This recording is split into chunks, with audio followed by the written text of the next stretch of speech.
l'importance d'aller percevoir les taxes chez les opérateurs étrangers et que ce ne soit pas toujours les opérateurs français qui payent ces taxes. Il faut savoir qu'on a déjà plusieurs taxes existantes, comme la TVA à 10% sur les vols domestiques, qui ne sont pas perçues aujourd'hui pour les opérateurs étrangers. Justement, il n'y a pas aussi un risque d'être un petit peu tué par la concurrence, quelque part? C'est un peu toujours pareil. Nous, c'est ce qu'on apprenait. Ce matin, on avait encore un rendez-vous dans les ministères. On veut que les contraintes soient les mêmes pour tout le monde, que la taxation soit la même pour tout le monde. Aujourd'hui, l'ensemble des pavillons, qu'ils soient français ou étrangers, payent la taxe.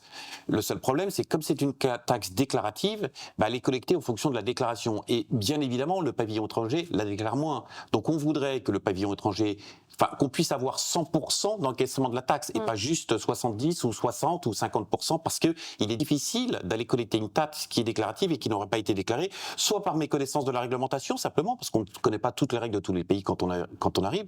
Donc ça, c'est un point d'attention particulier. Et on a déjà ce phénomène qui existe avec la collecte de la TVA sur le territoire français, qui est une TVA à 10%.